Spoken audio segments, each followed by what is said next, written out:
Alrighty, to preface this is my first ever review posted here on YouTube. I'm not an expert reviewer by any means, and this is my opinion reflected upon what I experienced in the game for my playthrough. As to date, I have about 6 to 7 hours played, split upon both modes. I finished the campaign and I've toyed around for a few hours in the zone patrol mode, enough to know what it's about. Alright. Enough talking, and let's get into it. Adaca Adaca is an action first-person shooter game released in July of 2022. It's created by Siris Pendrake, a solo dev, making this an impressive debut from Siris. Its Steam page describes the game as a sci-fi FPS set on the mysterious planet of Adaca. Use your gravity-manipulating arm to hurl objects at your foes, or even rip weapons directly from their hands. Explore and manipulate the environment in this eerie and hostile world. Fresh out of a cryopod, you find your arm replaced with a robotic prosthetic capable of force-manipulating loose objects, including enemy weapons. This may come in handy, considering the law isn't quite fond of you or your new friends. The police won't be your only problem, as Adaca is a strange world, full of dark mysteries. There are powerful, dangerous secrets out there in the Rust, and many factions are looking to uncover them for their own ends. Adaca is an episodic, sandbox FPS, heavily inspired by story-driven titles of the late 90s and early 2000s.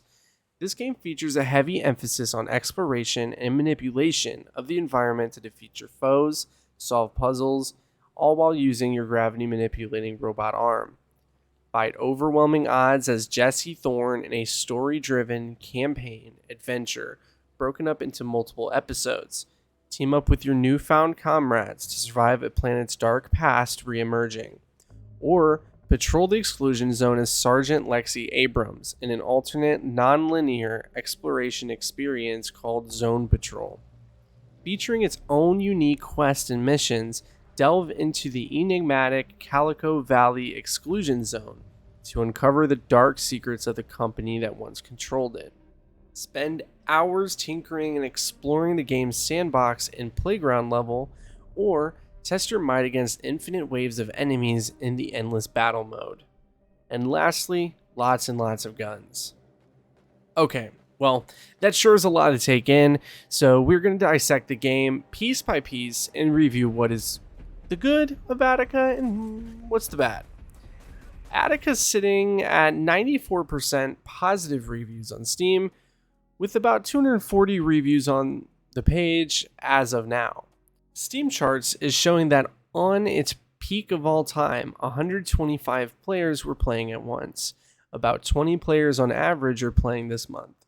So, from the statistics and reviews, we can assume this wasn't a highly advertised nor known about game through the majority of players that play games. Even looking on YouTube, there aren't many playthroughs, gameplay videos, reviews, really anything on Adaca content. Even when I'm stuck in Zone Patrol or the campaign trying to find damn key cards or more, I couldn't find a video on YouTube explaining it. I miss the old days of old game text FAQs and forums. Anyways, the review page is chock full of comparisons on Adaca being a Half-Life 2-like, a Halo-like, Stalker-like, Fear-like. Now, being an interested consumer, you may be wondering, what the hell is even that? And you'd be right. I was insanely interested after hearing it was Half-Life-like, but confused about the others.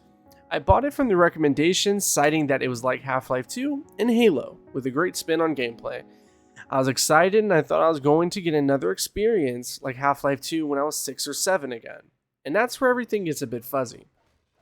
You see, I'm not saying Adaca is a bad game, but I do feel like a lot of these reviews need to specify what is Half-Life like within it and Halo and so on. This really goes for review culture in general on Steam, and I know I'm asking a lot from random Steam users, but at least let me explain it a little bit. The reason I'm saying this is saying a game is like Half-Life 2 can lead to a lot of questions and presumptions about the game's overall quality. Half-Life 2, for better or for worse, is one of the best PC games ever. No questions, nothing. Even at its time, and it so continues to, set the bar high for many games. This is why calling any game Half-Life-like without clarifying can set unreasonable expectations for the game being compared. Now, if you don't want to pay attention to the whole video, I know it's a little lengthy, I will give a very abridged review of this game right now. The campaign I did not really have a good time with. The difficulty inconsistencies were not great, as normal was too easy and the hard difficulty was extremely hard. The game and gunplay plays extremely well, and I was having a good time with the guns and enemies. The zone patrol mode is very fun, and I highly recommend playing it first. It allows the player to play around with the environment, many of the guns, and find some of the enemy designs and everything that the game has to offer. What I liked was that the environments were amazing, both in campaign and zone patrol. The music is perfect, and the gunplay is so much fun. My biggest takeaways from this game is that the gravity arm feels underutilized. You can only hold 2 guns at a time, and the enemy AI can be dumb or expert chess AI that wrecks your shit before you can even think. Overall, I give this game an 8 out of 10. It was super fun, it was really incredible, and while there is stuff to fix in this game, overall I think this is a great buy and a great purchase. Everything from the guns, the enemies, and zone patrol make it just completely worth it. So, the full review. Let's dive right in. The game takes a lot of design from Half-Life, that I will say. There are enemies / alien police, different variants of cops, zombie parasites that attach to your head, a female co-protagonist that helps you along the way, a giant metal tower looming over you, reminding you of your goals, desolate areas, scary levels, and a gravity arm and more. This game definitely pays homage to the Half-Life series, and while most of it is done well and in good taste, I cannot help but feel some way this game did not utilize a lot of these features from Half-Life well, even though they've had plenty of time to learn from it. For example, the gravity arm is both awesome and terrible. The great part is that when it works great, and you feel like a badass while using it. Launching a barricade at an enemy after using it as a shield to soak up bullets just feels so perfect. It's the epitome of Half-Life, and now Adaca. However, it is underutilized for the entirety of the game, except for the beginning, a little bit in the middle, and the end. You can use it in the beginning when you have no weapons, and in the middle for a quick puzzle, and then at the end for something spoiler related. The gravity arm, no doubt, was inspired by Half-Life and its gravity gun, and I think it got it worse than the gravity gun.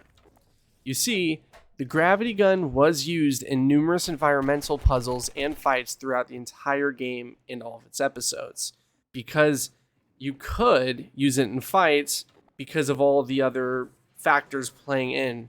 I will touch on this more later, but the factors I'm talking about are fights. Fights in Adaca, however, happen too fast and they happen too far away. The enemies are too accurate and they do too much damage. There's also no improvements to the gravity arm. What do I mean by that? I'll explain a little bit more later.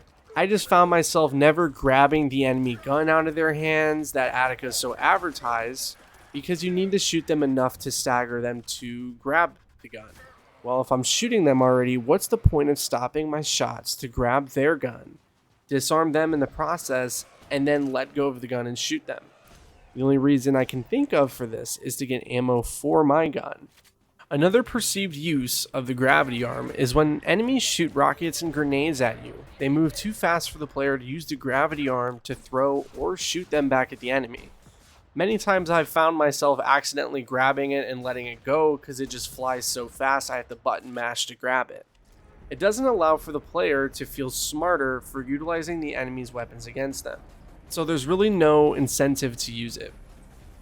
There's no extra perks to it, and one of the other things is that I cannot use smaller objects like cones, cans, like bullets to launch them at a great distance. as it just ricochets off the enemy, doing very little damage.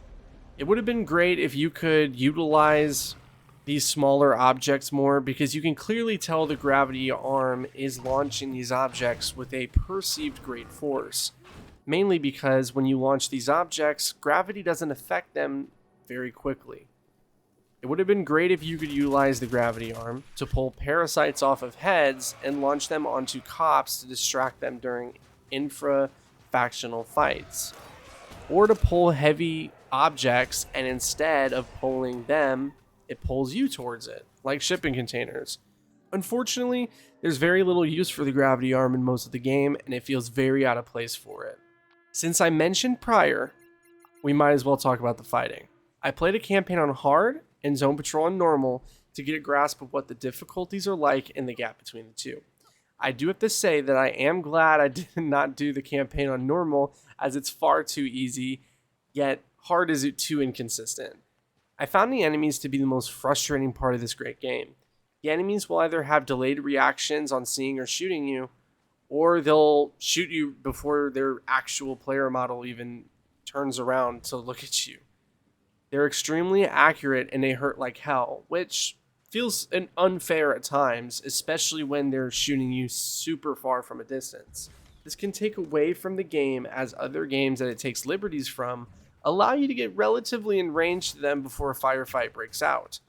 Or, if they see you, they'll shoot inaccurate shots that won't have a snowball chance in hell of hitting you. I feel as though the damage and accuracy tuning may need to be checked at times, as they become Chris Kyle's way too often. This fast and deadly aim on the enemy side ensures that the player does not take risks or time to utilize his or her environment with, creative freedom, like using the gravity arm to get kills. It teaches the player to try and kill these enemies as fast as possible, and the only solution to that, sadly, is guns and not the gravity arm. There's a lot of enemy variety, faction variety, and weapons that they use. The enemy variety is great, as it capitalizes on the cops looking different as they have different roles. Captains, shotgunners, snipers, and more, these enemies all have different weapons and functions, which can allow you to try their different weapons, which may suit your needs as a player.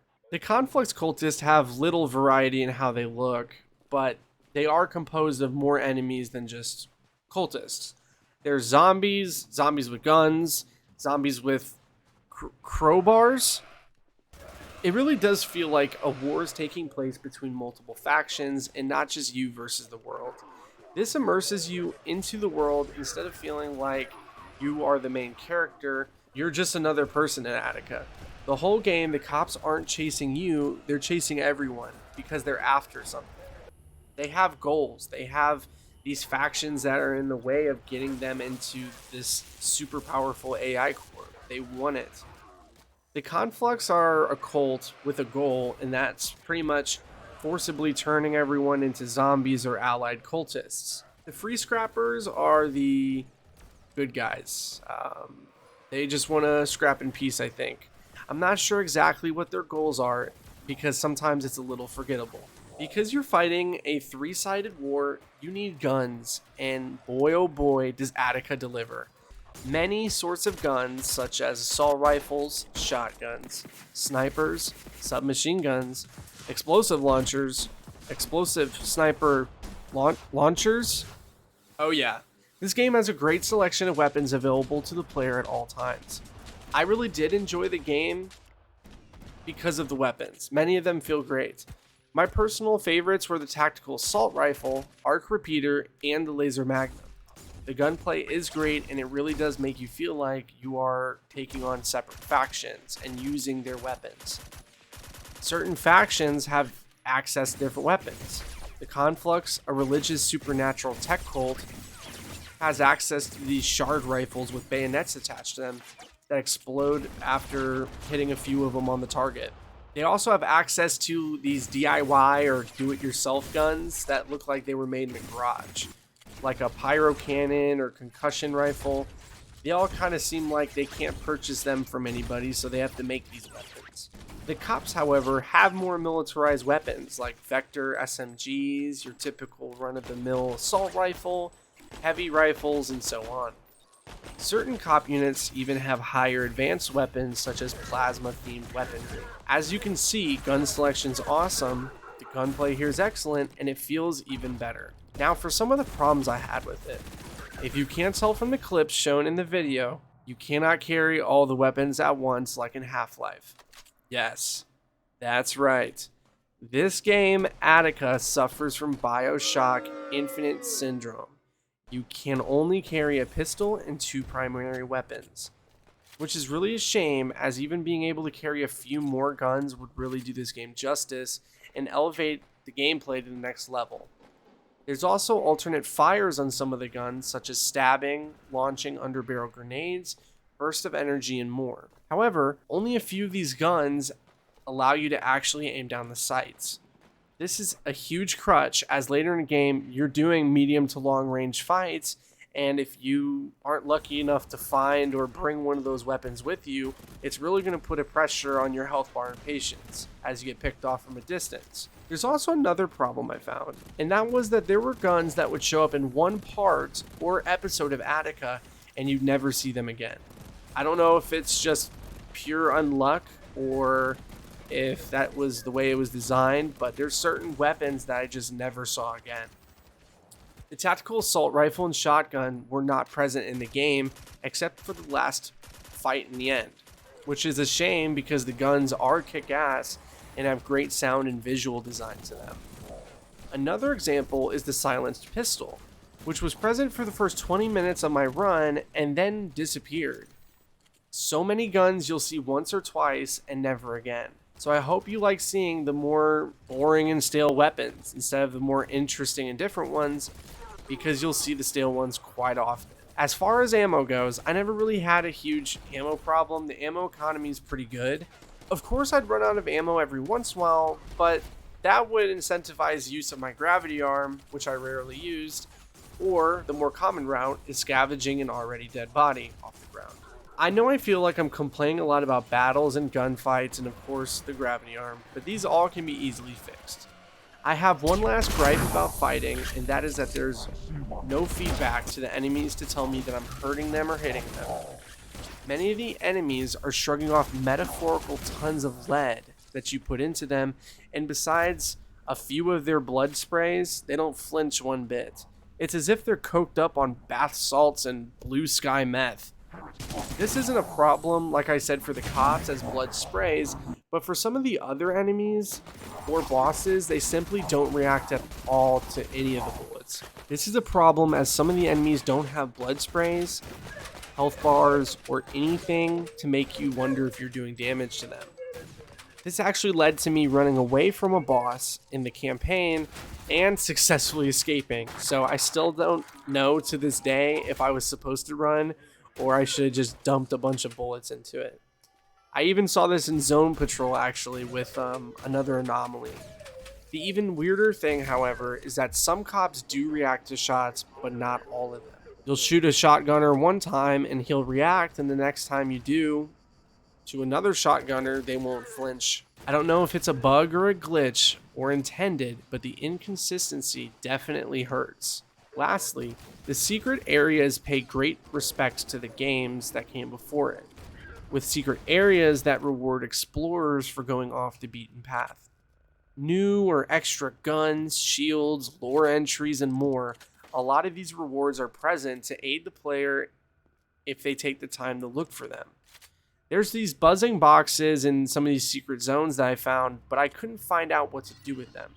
If anyone knows what to do with them, please leave a message in the comments. I'm sure I would love to go back and see what to do with these. However, all in all, fighting is fantastic, the gunplay is there, and besides a few inconveniences and issues, it was great. A very welcome addition to this game are the environments. They're fascinating to take in and just look at. They're beautiful, yet disturbing at the same time. There's city blocks with no citizens, forests with no animals, sewers with... Oh god, what the fuck? What I'm trying to say is that the environments are gorgeous and jaw-dropping at times, and other times downright scary.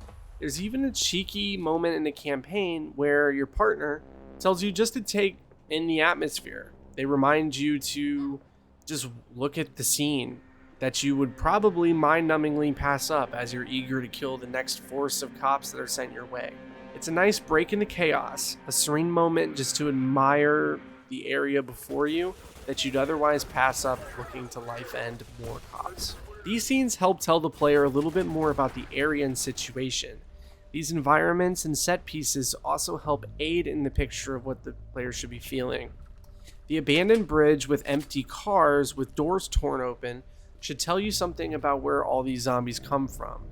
They definitely try to drop that jaw and awe, but also keep you on your toes with scary sewers, abandoned highways, and more. Pendrake does a great job at painting a picture and mood with the level designs and, of course, environments. The enemy design of some of the stronger zombie creatures also create that horror atmosphere, as they have creepy deer skulls adorned on their rotting husks, and within combinations of exhausted moans and screams, they either run circles or twitch and run straight at you. It's a nice break from the normal police fights that normally happen. There are some environmental puzzles, but to be honest, there aren't too many. It was definitely less than what was desired. If you know me, you know that in Half-Life 2, I definitely love the addition of these environmental puzzles, especially when you have a gravity manipulating weapon or tool. It makes the possibility for a lot of these puzzles almost endless. In the previous segment, I had mentioned I would have liked more to do with the gravity arm, and this is one of the easier ways to improve it, by requiring it to use more puzzles. Instead of the simple machine needs a battery, go find and pick up the battery to put it back in the machine, try something different, such as, pulling panels or platforms so you can scale across a large area, and even better, have a fight on those platforms. There's a lot of creative freedom that the gravity arm should have for these puzzles, and yet it just doesn't, and it fizzles. There's a lot of creativity and potential for quantity of puzzles here that it just doesn't have. We will move on to the story. Hey y'all, it's Derek from the future. I'm editing, and I just decided to take out the entire story segment. Makes the video a little bit quicker, and it's also just me rambling about the story. I'll just summarize it a little bit faster, because I'm sure you want to be able to feel the details and play it out yourself. The campaign was alright. I give it probably a 6 out of 10. I don't know what these reviews are talking about on Steam or anything. It's not that good. It does just fine. It's a 3 to 4 hour adventure, and it's pretty good. It's good, but it's not great. The zone patrol is really where it's at. Basically, I'll talk more about that towards the end, but zone patrol is a little bit better. This is a little bit more mystery to it, and it's just overall a little bit more fun. The story, you kind of got to seek out more instead of be told what's going on. You have to read it and kind of figure it out yourself a little bit more. And yeah, I'll hand it back over to past Eric. Anyways, the story's fine. It isn't amazingly captivating, but it is enough to get your attention for the most part. I think the worst part about the story is that it's in an episodic format. The story is divided into 2 playable episodes with the promise of a third one. I cannot seriously tell if the dev is working on this 3rd episode, or if it's a cheeky reference to Half-Life 2's infamous cliffhanger and overall avoidance of the discussion of Half-Life 3. Apparently, on Steam's discussion post, people are saying that Siris is actually developing an episode 3 to the story, but I have yet to really find a lot of information on this, so I don't know if it's just hearsay or if it's just people following dev blogs more closely. The storytelling can be overloaded with some exposition at times, and it makes the story feel a little bit more dull. But for the price and duration of the game, it's definitely fine and does enough. I do wish there were more environmental storytelling going on in the levels. Kelly makes mention of the cars being empty, as cultists have dragged people out of these cars to be converted to zombies. But I do think it would have been better alluded to if there was just drag marks, blood marks, maybe a teddy bear on the ground next to a transformation pen. Just, to kind of give you the hint so you don't have to be told it. You kind of just can see it for yourself. I don't know. Things like that can really go a long way in indirectly telling a story about the planet of Adaca. Next is sound and music. If there's one thing that is perfection in Adaca, it's the music. I mean, the menu music alone is just the coolest sounding synth music.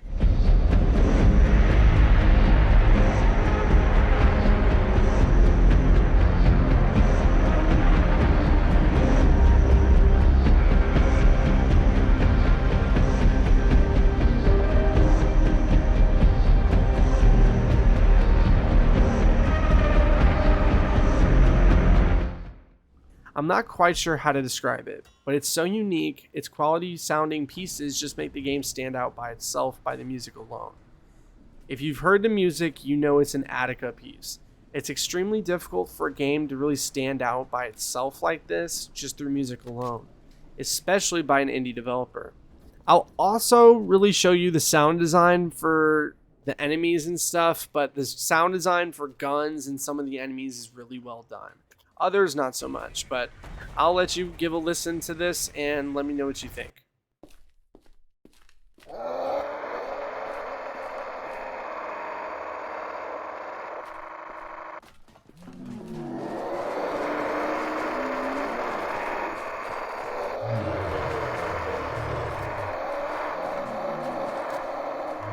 What did I tell you?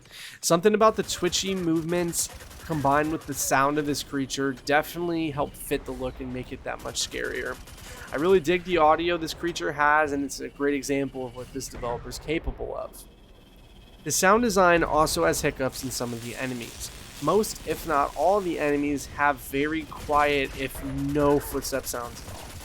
This is a crutch as enemies can sneak up on you extremely fast, and if you're playing on one of the harder difficulties, just outright bust your ass. As far as technical settings go, the game ran really well. I was at a constant 120 to 144 frames on epic settings. The frames were pretty consistent and didn't dip too often. There's a lot of settings and options for folks. The ability to have instant text versus the typing effect, which is, by the way, awesome because Dinkum's typing effect is driving me up the fucking...